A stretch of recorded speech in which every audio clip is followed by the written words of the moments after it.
Avantage Sud-Ouest, Bordeaux, Cap-Ferré. Parce que, effectivement, je comprends les arguments. Il y a toujours des petits regrets, parce qu'il y a une occasion très nette, on l'a vu, la tête de Guy Valogui, notamment Wai qui met le feu, je suis d'accord, mais dans le montage, parce qu'on peut avoir droit, on le rappelle, qu'à 30 secondes. Oui, j'ai vu le match. C'est le genre de match où tu vois qu'il y a eu cette occasion que tu as ratée, et tu as la tête de Ramos, où le gardien est archi battu, tu vois, ça passe à ça. Tu as une reprise, pas loin des arrêts de jeu, où il y a le feu aussi. Tu as quand même en première mi-temps, même si Lens a remonté la pente, et bravo à eux, cette grosse occasion de Campos, où pour le coup, le gardien lensois Samba est royal. Enfin, je veux dire, il faut pas... Nous, on a notre cœur, évidemment, qui est sang et or ce soir.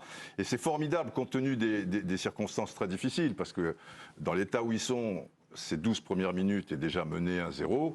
Tu sens la catastrophe. Il fallait vraiment des sacrées valeurs morales et footballistiques aussi. Le coup franc, voilà, le gardien fait quand même une petite cagade. Enfin, le jeu demande faute. Je pense que c'est un point de gagné quand même. Mais vous êtes gourmand. Je relance parce qu'il y avait un des arguments. Vous demandez audience au président ou pas? Non, parce que je trouve qu'il fait peu de cas de l'inversion psychologique. Je trouve que ça se voit à la télé que Séville panique. En fait, à partir du moment où Lens égalise, c'est plus du tout le même visage. Ça recule de 30 mètres. C'est plus du tout le même dans les duels. Ils ont peur. Le coup franc qui amène le but de Lens. Si c'est sifflé penalty, c'est pas scandaleux. Oui, et là, ce qui était d'autant plus difficile pour Lens, c'est que tu sentais que le poids du maillot de Séville avait une grosse influence sur l'arbitrage. Après, ça s'est équilibré, mais là, tu sentais que Ramos, il pouvait faire ce qu'il voulait, comme autrefois, sous un autre... mais c'est pas gêné. On va aller voir notre envoyé spécial, Candice Roland, qui a vu le match. Vous êtes là, vous écoutez nos débats, vous avez vu le match, évidemment, sur place, dans ce stade magnifique, dans cette enceinte magnifique. Est-ce que, pour vous, ils ont perdu 2 points, ils en ont gagné 1? Vous, comment avez-vous vécu cette rencontre, Candice? Ouais, bonsoir Mémé, bonsoir à tous. Mais pour moi, c'est un point de prix, un bon point de prix, un point de gagné. Si ça avait été Lens de l'année dernière, j'aurais dit 2 points de perdus. Mais voilà, c'est un Lens, on le sait, qui est un peu en difficulté en ce début de saison. Et c'est un match en tout cas qui va faire du bien aux têtes. On a vu à la fin du match d'ailleurs, ils étaient certes satisfaits de décrocher ce point, pas forcément euphoriques parce qu'ils savaient évidemment qu'il y avait peut-être mieux à faire. Mais en attendant, en face, il y avait aussi une équipe qui a eu des hauts, des bas. Et il y a eu aussi d'énormes occasions en face. Lens aurait pu imaginer plus. Mais au final, on a quand même pratiquement le même nombre de tirs de chaque côté. Une possession qui est quand même sévillane, les 20 premières minutes quand même nettement au-dessus pour Séville, donc Lens aurait pu craquer plus largement. Donc pour moi c'est un point de prix, sachant que voilà, il n'y a pas d'expérience dans cette équipe. On a vu un collectif certes pour se réveiller. Je pense que tout à l'heure Francaise, qui va arriver en conférence de presse, va nous confier aussi sa satisfaction et sa fierté peut-être d'avoir vu des joueurs combatifs aujourd'hui. Mais pour moi c'est un point de prix parce que Lens n'a pas été régulier, parce qu'il y a eu certes des occasions, mais en face aussi. Mais il y a plein de motifs de satisfaction, ça c'est sûr. Vous étiez sur place, sur cette ambiance, sur ce stade. Moi, à la télé, je suis toujours hypnotisé par la magie de ce stade. Impression d'avoir vécu un match comme ça à Sanchez-Pizjuan. Eh bien, je vous entends très mal, mais en fait, voilà, ça siffle, ça tape des mains, il y a beaucoup de bruit. Il n'y a qu'une seule tribune qui a le toit, donc on ne peut pas dire que c'est vraiment le toit qui va donner une caisse de résonance. Voilà, ça chante dès le début. On n'a pas entendu pratiquement l'hymne de la Ligue des Champions parce qu'il y a l'hymne du club, tout le monde se lève, les écharpes, c'est très codé et c'est tout le temps en fait. Il y a juste vraiment un groupe de supporters, les gardiens de Nervion, voilà, du quartier, du stade, et qui en fait emmènent avec eux toute l'enceinte, tout simplement. En plus, en face, vous avez forcément 2000 supporters lensois, donc il y a du répondant aussi, donc très bonne ambiance vraiment ce soir. Les oreilles qui sifflent par moments sur la pelouse, c'était difficile à mon avis de s'entendre. Didier, je vous branche parce que j'ai des souvenirs de la lecture de puzzle. Vous me dites finalement un peu que le football... Pas très bien. Ouais. Voilà, merci beaucoup. Non, vous me dites que le football européen, c'est un peu mécanisé, c'est un peu les mêmes stades, c'est un peu les mêmes footballs. Ouais. Elles sont encore rares. Non, mais elles sont rares ces enceintes-là, à avoir, on va dire, du caractère, quelque chose. J'adore. C'est un stade, effectivement, où j'ai vu un certain nombre de matchs. J'ai pas eu la chance de voir le France-RFA parce que le même jour, je commentais l'autre demi-finale qui était au niveau à 15h, Pologne-Italie, exactement, 2 buts de Paolo Rossi. Et il n'y avait pas d'avion, il n'y avait pas de connexion, tout ça. Donc on a vu ça avec Henri Michel chez des amis, sur les Ramblas. Mais, c'est pour une petite histoire, mais j'y suis allé pour d'autres rencontres et j'adore ce genre d'enceinte où il y a quelque chose qui transpire, quoi. Et c'est ça le. Moi, je trouve que c'est la lumière. À la télé, je trouve qu'il y a une lumière particulière. Ouais, et cette même lumière que tu voyais elle te rappelait peut-être un peu France RFA. Ouais, un peu. C'est vrai. Je sais pas, il y a un truc sur la lumière qui me fait. C'est vrai. Ils vont le détruire pour en faire un neuf.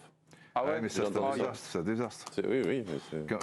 Quand tu vois, je sais pas, le stade du Real Madrid, alors tu vois, ça va être peut-être vachement fonctionnel, tout ça et tout, mais tu le vois, tu as l'impression, je sais pas, c'est une lessiveuse, c'est quoi, tu vois, le Metropolitan d'Atlético Madrid, quand tu connaissais Vicente Calderón, tout ça et tout.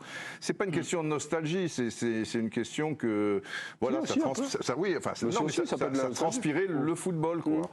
Et c'est bien que, bon, s'ils le détruisent, bon, San Siro, ils le détruisent pas, tu vois, enfin, ça c'est une bonne nouvelle. J'ai appris. On fait juste cette petite aparté parce que toute l'histoire aussi. C'est le sens de l'histoire, mais vous avez raison, parce que l'Emirates Stadium, ça n'a rien à voir avec Highbury. Ben, évidemment. Ils font évidemment qu'ils font des recettes sans doute 1000 fois supérieures. Je crois, j'ai pas les chiffres. Ils sont très contents d'avoir fait ce stade avec cette vague centrale. Mais moi, ça m'intéresse pas. J'ai connu les deux. Highbury, c'est génial. Juste un petit mot pour reprendre. Et en plus, ils l'ont rasé. Pour reprendre le super duel. Non, vous voulez dire quelque chose? Non, mais On va peut-être pas en terminer là-dessus. Touchez pas Pico, c'est ça? Non, mais que l'on transforme les stades, c'est une bonne chose. Je regrette. Vous arrivez dans une génération qui n'a pas connu, etc., qui découvre des choses nouvelles, qui vivent avec des inspirations nouvelles. Moi, je trouve tout à fait normal que ces stades de foot se transforment. De toute façon, n'oubliez pas une chose qui est très importante, c'est que l'ambiance est là, surtout. Tu l'as dit, non, c'est toi qui l'as dit. Oui. Il y a énormément de gens qui viennent, donc de toute façon, les ambiances sont là. Oui. Et ils vivent avec ça. Alors nous, il faut qu'on arrête d'être vieux cons, il faut arrêter d'être nostalgique, il faut vivre avec ce qui avance.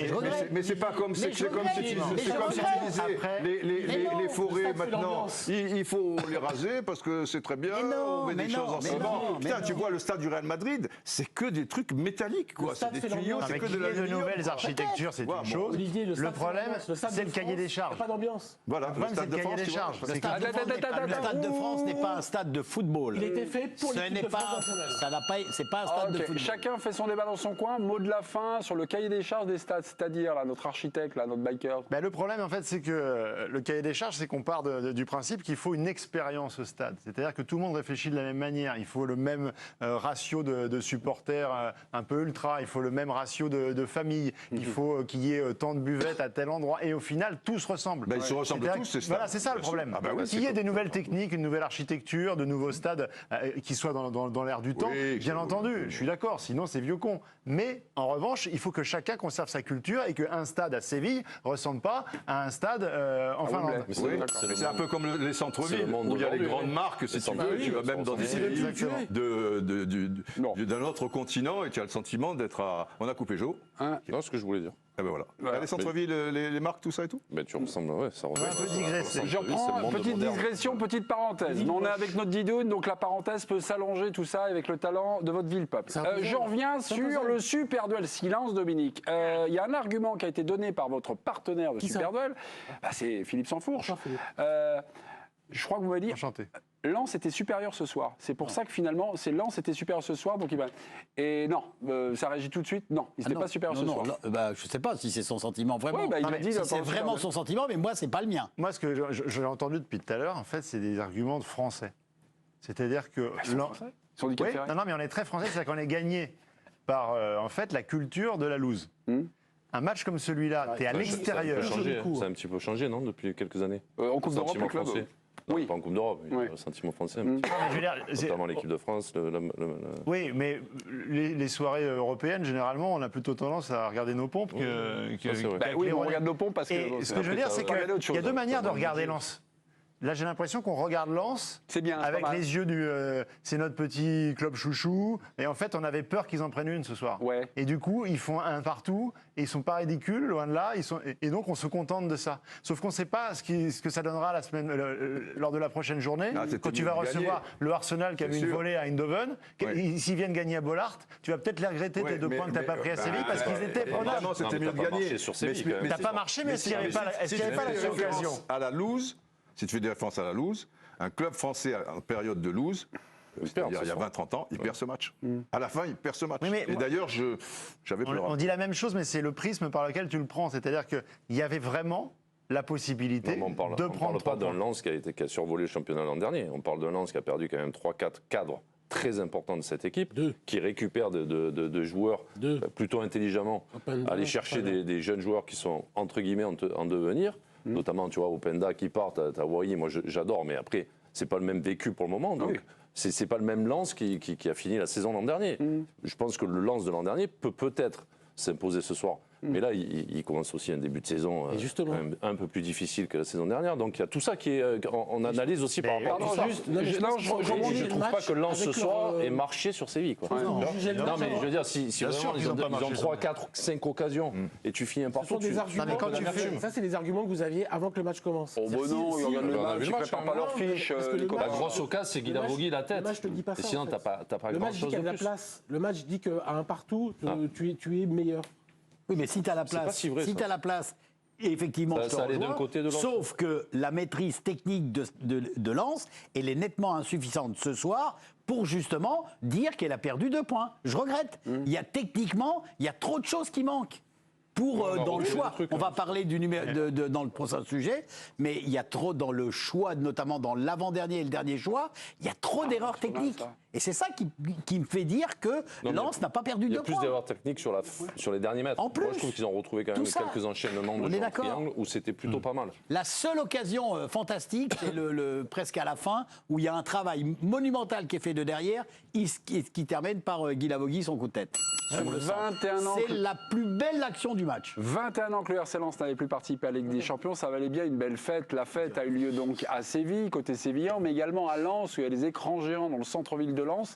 Récit et notamment une séquence qu'on va montrer au moment du but de Fulgini, je crois, quelque chose. Le match a été diffusé dans le centre-ville, donc on est rue Lannoy. 10 000 personnes se sont réunies. Et alors vous allez voir ce que ça donne au moment de la masterclass d'Angelo Fulgini pour égaliser. Ça donne ça.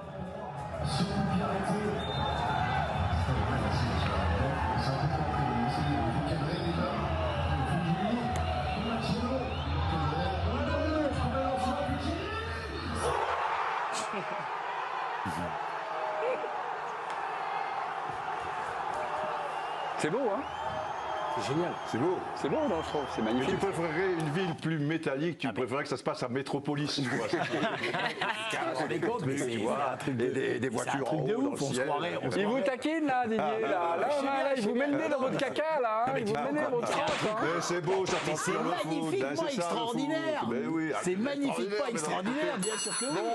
Et là, je suis debout et j'applaudis. Le Cap Ferret est en France, regardez, 80-20. Voilà, peut-être la nostalgie des grandes vacances, peut-être. Hein, des vacances ça, c'est violent, quand même. Ah, c'est un chaos. C'est un chaos. Finalement, j'ai l'impression qu'on a vu le même match que les téléspectateurs. Ou ça en dit long sur l'état d'esprit français. Voilà, merci beaucoup. C'est la France qu'on condamne.